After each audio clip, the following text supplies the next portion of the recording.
Страна самоцветов — это очень уникальное явление. Это та история, которую каждый может трактовать по-своему. Она не является полноценным ответом на все волнующие вопросы в жизни.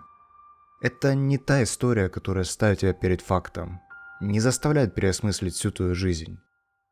Это не граненый камень, который каждый находит в разных обстоятельствах и видит его, как каждый себе пожелает.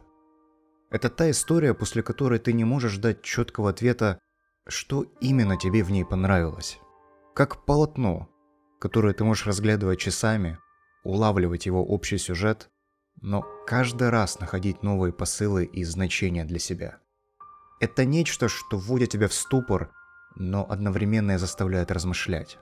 Та вещь, где ее каждая деталь с виду имеет одну роль и функцию, но по факту исполняет сразу несколько, невидимых для обычного глаза. Самое главное при этом не углубляться в нее слишком сильно и не заострять внимание на какой-то единственной вещи, а видеть картину целиком. Это та история, которая делает из тебя дурака, где автор словно насмехается над твоим незнанием, но одновременно и ведет тебя, в надежде на то, что благодаря нему ты придешь к некому подобию просветления. Это трагедия со счастливым концом и наоборот. Счастливая история с трагическим окончанием. Это история, которая заставляет переосмыслить свое человеческое «я», но при этом не отказываться от него. Та история, которой нечего сказать, но одновременно хочется выразить целый океан. Это история, которая не оставляет никого равнодушным, которая вызывает недоумение, умиление, ненависть и сострадание, где испытываешь негодование за неспособность уловить мотив, но и уважение к истинам, которые ты сам для себя извлекаешь. Где одновременно можно подать руку тем, кто осознал суть, и тем, кто бросил попытки ее постигнуть. Где даже пустота имеет значение давления, где простота и наивность помыслов становятся теми невозвратными ценностями, о которых позже можешь только мечтать. Где, потеряв части своего «я», ты все равно остаешься с собой, но, утратив воспоминания, теряешь свою идентичность. Где, ставя на карту все, ты получаешь ничего, где, осознавая ничего, обретаешь все.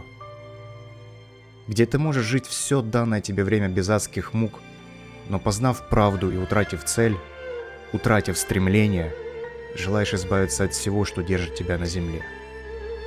Это история о ценности памяти, об ее силе и горечи по ее утрате, об эго и его тяжести, о внутреннем конфликте и переоценке своих идей, о разрушительности самокопания и отречении от собственного «я». Это история, где тишина имеет точно такую же силу, как и высказанные в порыве чувств слова. Это история о важности окружения, в котором ты укрепляешься как личность, и его неотвратимом влиянии на становление собственных ценностей.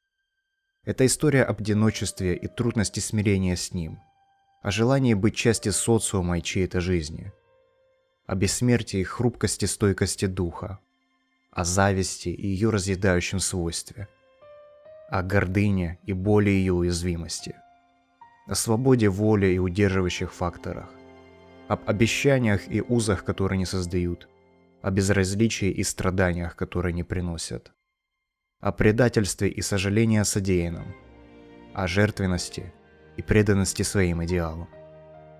Эта история не только о ненависти, злобе и мести, но и о принятии, прощении и духовном очищении.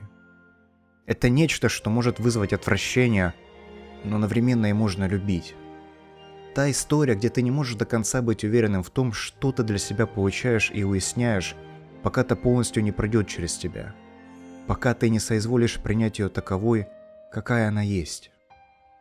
Это история, где ты сам для себя находишь смысл повествования, где через намеренные недосказанности или двусмысленные образы и высказывания ты обретаешь собственное видение происходящего, свою собственную интерпретацию, свой драгоценный камень, который ты отточил своими собственными мыслительными и чувственными инструментами. Это история, за которой мы следили 12 лет. История, за которую мы благодарны Харукай Чикаве.